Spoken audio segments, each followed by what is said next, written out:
want engagement. We want to be entertained. This is the main reason why people subscribed to a social media platform. They are supposed to give help, a hand, especially for business purposes, because they increase our revenues. They put us in a position to be more visible, to get more exposure, to reach further people, to reach the right people that we want to get in touch with. But, that is not just business in life. And I'm talking about from a point of view of a person that is working with social media. Have you seen this blockbuster from Netflix, The Social Dilemma? If you're not paying for the product, yes, you are the product. What we learn in this movie is that our brains are being manipulated and even rewired by algorithms that are simply designed to get our attention and make us buy things, including buying into distorted ideas about the world, ourselves, and each other. A documentary on how social media platforms use your interactions in order to promote things to you. If you're like me, the first thing you do in the morning is to grab your smartphone. Once you grabbed it, you start carrying on your activity. And for me, my ritual is quite straight. As soon as I have breakfast, I just open Facebook and start scrolling. The idea of getting in touch with all the friends, relatives, and then, people I don't have any idea who they are. And, everyone has to say something about anything. This and that and blah, blah, blah, and so far and so forth. And then I just move on to other apps like TikTok, LinkedIn, Instagram. This is pretty much how it works for the most of us. How crap is this? Is this a sort of a nightmare, or this is the reality we live in? I guess we know the answer, right?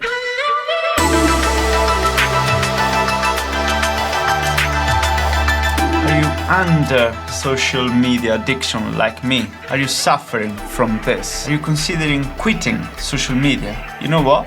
It's gonna be harder than you think. Let's start by saying that Facebook, now obviously become Meta, is under a very big pressure on reforming how they work, what they are, what they do, and how they are supposed to make a better experience for their users, for us, for the billions of people using every day their apps. But let's be clear, it's not just about Facebook or Meta. Let's not point the finger just at Facebook, because it's not just about them, it's about them all.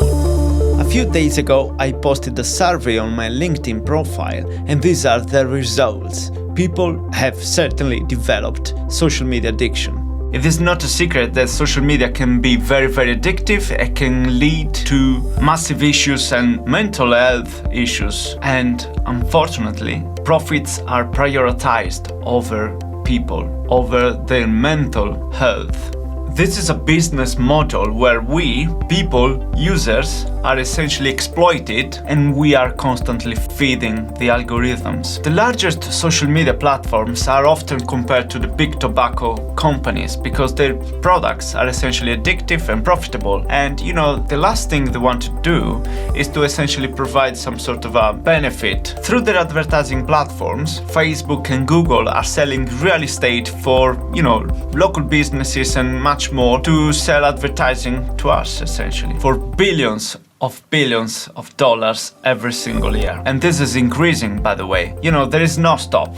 In other words, they are trying to shape and redefine their algorithms to keep us busy scrolling up and down on their applications. Therefore, they can sell more advertising, and therefore they can make more profit every single year.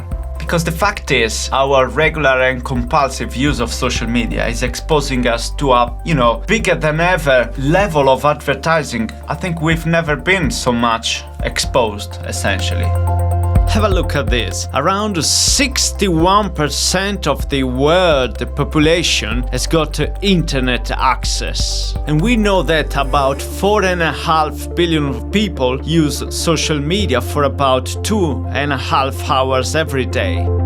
So the key question is, how do the algorithms work? Well, they work pretty much all in the same way. Basically, Facebook, Instagram or LinkedIn, they've got this algo that is choosing what we see according to what we like, dislike, we share, we follow, what we consume is essentially shaping the new content we are going to see. So if you are a Novax, if you are a person that is essentially consuming a lot of fake news, you are gonna be in a circle where you will end up seeing a lot of new fake news. Whatever articles it might be and contents it might be, you will end up seeing more and more of that content. The algorithm is gonna be fitting a feed for you, which will be essentially customized. I'm not seeing what you are seeing, and therefore the experience on every single social media platform is gonna be different, certainly unique. And you know what? Before this, the switch, every single post was published and you were going to see something on a chronological order. As soon as they were published, you were going to see them. The switch came and obviously everything became much more accurate in terms of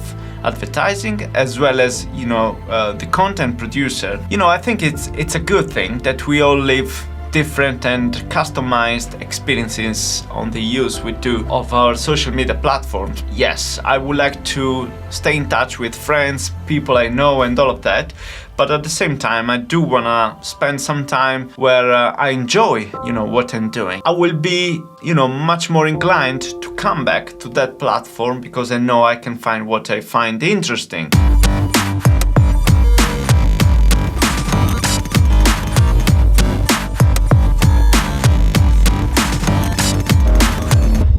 It is no secret that social media can cause harm to your mental health, and the reality is that some users become obsessed about what others are doing. They just become in a way jealous of what they do in a world where, influencers are rising and skyrocketing on popularity and everyone would like to be an influencer essentially. Obviously this is very, very evident. The effects of depression, for instance, are really rising and we can see them. I'm pretty sure you heard of this on the news or someone told you about, or maybe you are suffering yourself and you don't even know it. For people that use social media for work, for business, as I do, I spend at least 4 to 6 hours straight on Facebook advertising, Google ads. On top of that, I would have to consider the time I spend, as an enjoyment. So the time I would spend, just to relax a little bit and read some content for my own pleasure. And the advice I can give you is that if you are able to do every single day some sort of a, breakout situation like myself, is gonna be tennis. This is for me a very, very huge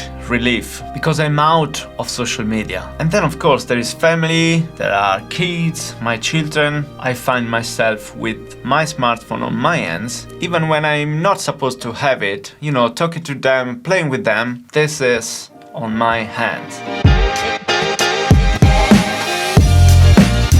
How much time should you spend on social media? Some people say that 5 hours a day should be enough. It's not going to cause any harm on your health. There shouldn't be any negative consequences. However, other experts suggest that, you shouldn't be spending more than 3 hours a day because otherwise it's going to be compromising your health. I don't have the answer, to be honest. I spend, as I said, most of my day on social media. And look, I'm the worst person to give you advice on this. And I think to be addicted to social media. So what I can say will be that uninstalling social media apps from your smartphone might be the best first step to tackle this. I'm not ready to do that, to be honest. I don't have the courage to do that. And you? What would you do? Are you suffering from this? Do you think you are having any mental issues because of social media? Do you feel yourself addicted to social media? Let me know in the comments below. What's your view? What's your point on this? What's your opinion? I'll see you around for another video, mate.